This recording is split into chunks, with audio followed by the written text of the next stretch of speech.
रानी नागफनी की कहानी का भाग 2 शुरू करते हैं।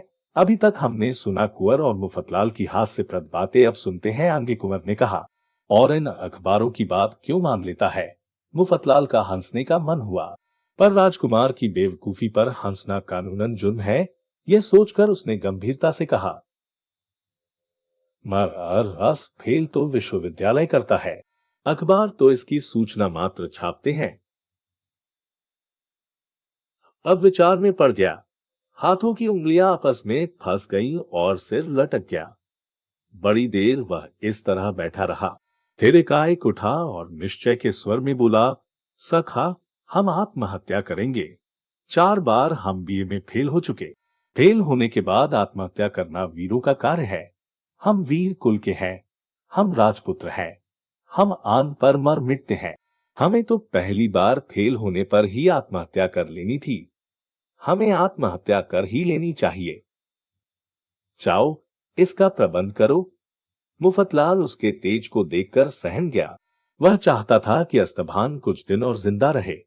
उसने डिप्टी कलेक्टरी के लिए दरख्वास्त दी थी और चाहता था कि अस्तभान सिफारिश कर दे। वह समझाने लगा, कौमर, मन को इतना छोटा मत करिए। आप ऊंचे खानदान के आदमी हैं। आपके कुल में विद्या की परंपरा नहीं है। आपके पूज्य पिताजी 12 खड़ी से मुश्किल से आगे बढ़े और आपके प्रात स्मरणीय पितामह तो अंगूठा लगाते थे। ऐसे कुल में जन्म लेकर आप बीए तक पढ़े, यह कम महत्व की बात नहीं है।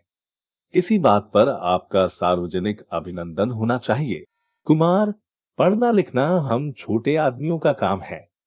हमें नौकरी करके पेट जो भरना है। पर आपकी तो पुश्तैनी जायदाद है। आप क्यों विद्या के चक्कर में पड़ते हैं? दुविधा पैदा हो गई थी। ऐसे मौके पर अस्तभान हमेशा मुफतलाल की सलाह मांगता था। उसे विश्वास था कि वह उसे नेक सलाह देता है। कहने लगा, मैं दुविधा में पड़ गया हूं। तू जानता है मैं तेरी सलाह मानता हूं। जो कपड़ा तू बताता है वह पहनता हूं। जो फिल्म तू सुझाता है वही देखता हूं। तू ही बता मैं क्या करूं? मैं तो सोचता हूं कि आत्महत्या कर ही लूं। मुफतलाल ने कहा, जय जी हां, कर लीजिए। अस्तभान कुछ सोचकर बोला, या अभी न करूं? मुफतलाल ने झट कहा, जय ही हां, मत करिए। मेरा भी ऐसा ही ख्याल है। कुंवर फिर सोचने लगा। सोचते सोचते बोला, 1 साल और रुकूं, अगले साल कर लूंगा। क्या कहते हो? मुफतलाल ने कहा, जय ही हां, मैं भी सोचता हूं कि अगले साल ही करिए। कुंवर फिर बोला, पर रर तो अगले साल भी होना है। अच्छा है, अभी आत्महत्या कर डालूं? मुफतलाल ने कहा, जय ही हां, जैसे तब वैसे अब कर ही डालिए। कुंवर अस्तभान बहुत प्रसन्न हुआ। उसने मुफतलाल को गले से लगाकर कहा, मरता देता है, तुझसा सलाहकार पाकर मैं धन्य हो गया। मुफतलाल सकुचा गया। कहने लगा, है ही, यह तो कुमार की कृपा है। मैं तो बहुत छोटा आदमी हूं, पर इतना अलबत्ता है कि जो बात आपके भले की होगी वही कहूंगा। आपको बुरा लगे या भला, मुंह देखी बात मैं नहीं करता। मैं जानता हूं। कुंवर ने कहा, ओ, अब यह तय हो गया कि हम आत्महत्या करेंगे। इसके लिए सारा प्रबंध तुम्हारे जिम्मे है।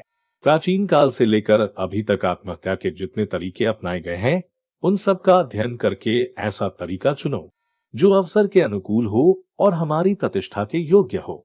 आज की कहानी यही तक, इसका अगला भाग आपको जल्द ही प्राप्त होगा।